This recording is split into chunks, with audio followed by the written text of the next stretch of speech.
La liturgie de la parole, donc, nous invite à réfléchir à partir de ces deux thèmes, le sel et la lumière, sur notre façon de nous comporter.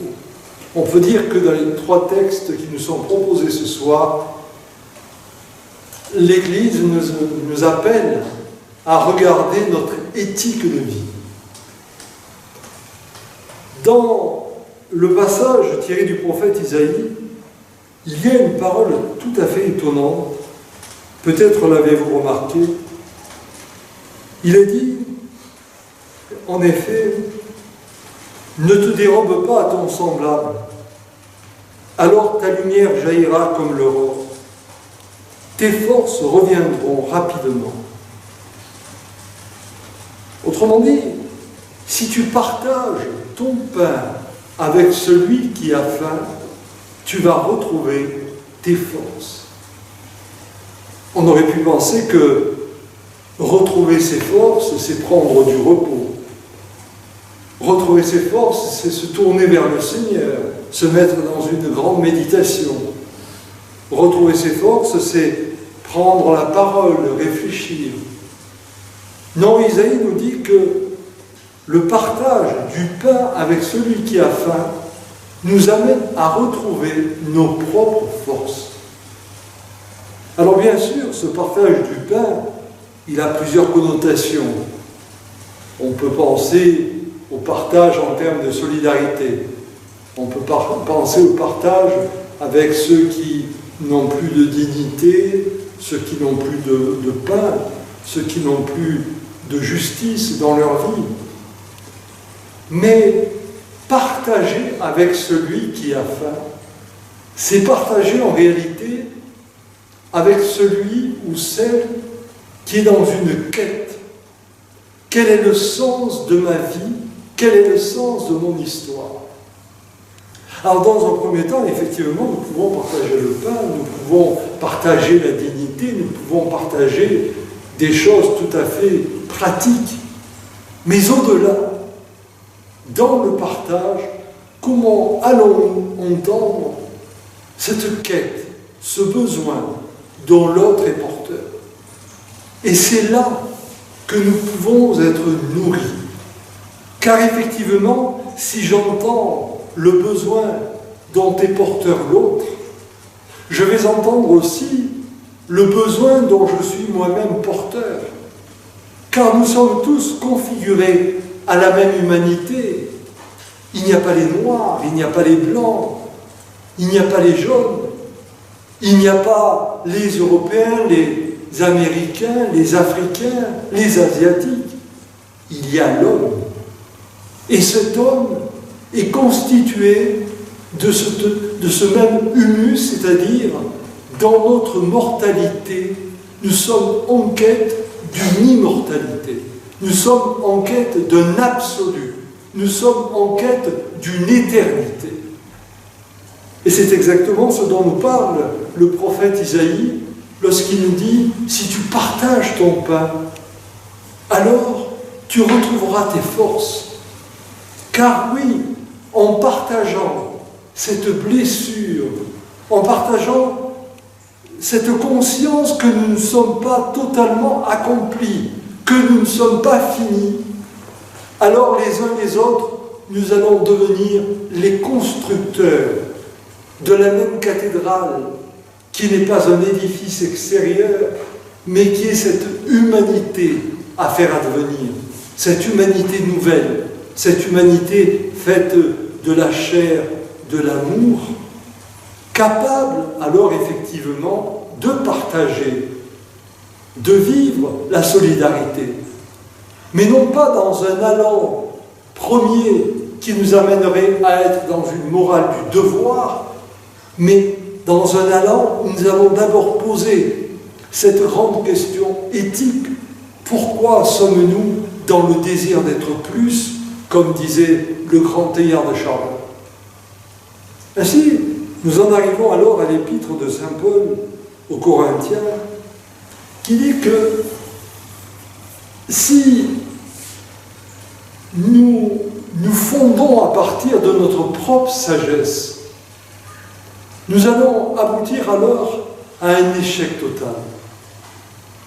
Et effectivement, cela rejoint exactement le propos du prophète Isaïe, car si j'écoute la fin de l'autre, et par lui, si j'entends ma propre fin, je ne vais pas m'appuyer sur ma sagesse, mais je vais m'appuyer sur ce qui m'est donné au-delà de mes talents, de mes capacités.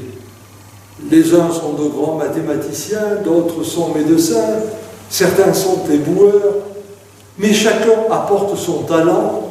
Mais au-delà de ces talents, nous sommes tous dans cette quête, et cette quête, elle nous fait toucher à une réalité qui nous dépasse, qui est de l'ordre de l'indicible. Et dans cette réalité, nous trouvons alors ce qui va nous mettre dans un état de grâce, car tout à coup, nous pouvons être illuminés. C'est le cas de celle qui s'est arrêtée un instant pour regarder le visage d'un enfant.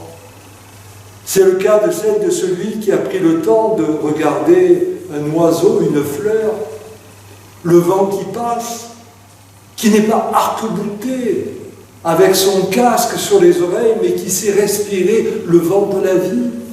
Et tout à coup, tout ce qui nous est donné, nous sentons à quel point cela rejoint le sens de notre quête. Et là, nous trouvons plus que ce que nous pouvons dire en termes de sagesse, plus que ce que nous pouvons dire en termes d'équation, plus que ce que nous pourrons dire en termes d'éducation et de culture. C'est indicible. Et cet indicible, c'est la mystique. Mystique, qui vient du mot mysterium, le mystère, non pas de ce qui est étranger, non pas de ce qui est bizarre, mais mystère au sens de ce qui est encore voilé, mais qui est appelé à se dévoiler peu à peu. Ainsi, nous rejoignons alors l'évangile où Jésus, dans Saint Matthieu, nous parle du sel et de la lumière. Ce qui va donner du sel dans la vie, ce n'est pas ce que nous faisons, car finalement, ce que nous faisons, c'est tellement peu au regard de ce à quoi nous sommes appelés. Mais ce qui va donner du sel dans la vie, c'est justement cette écoute de ce qui n'est pas encore accompli et qui nous appelle à un meilleur, à un plus d'être. Le mystère, c'est de regarder l'autre et jour après jour de lui dire « je t'aime ». Je ne sais pas t'apprécier, mais je t'aime. Un je t'aime qui n'est pas de l'ordre d'une fidélité en termes de devoir, mais un je t'aime qui est de l'ordre de ce que nous allons dévoiler, dépoussiérer peu à peu, sortir de nos opacités et voir dans l'autre cette habitation. Tu es habité, mon frère, ma sœur. Et là, tout à coup, ça change les données au niveau du couple, ça change les données au niveau de la famille, ça change les données au niveau d'une communauté, d'une société. Regardez au-delà. Tout ce qui est de l'ordre du racisme, tout ce qui est de l'ordre de l'exclusion, c'est la peur de l'autre, parce que l'autre nous apparaît comme étranger, et dans son étrangeté, alors, nous voulons le rejeter. Mais si j'entends l'étrangeté de l'autre comme l'appel du Seigneur qui me dit « vois ce que tu ne connais pas, entends ce que tu n'as pas entendu », alors ma vie s'ouvre. Et mon amour, mon amitié, ma parenté, tout devient un chemin en termes exponentiels. Il n'y a pas une porte, il n'y a pas 10 portes qui s'ouvrent devant moi, mais il y a une multitude de portes. Et plus je vieillis, plus j'avance dans la vie, et en réalité plus je rajeunis, parce que je deviens celui que j'ai choisi d'être, et non pas celle ou celui que je pensais être en termes de fils ou de fille de. Non, je deviens l'être nouveau, celui qui se choisit, et dans ce choix, je réponds à l'appel du Très-Haut qui me dit « Viens et suis-moi ». Ainsi, ces textes, mes amis, ne nous parlent pas d'une morale religieuse. Ces textes ne nous parlent pas d'entrer dans une croyance. Ces textes nous parlent de la réalité ontologique qui nous habite les uns les autres. Nous sommes faits pour être plus que nous-mêmes.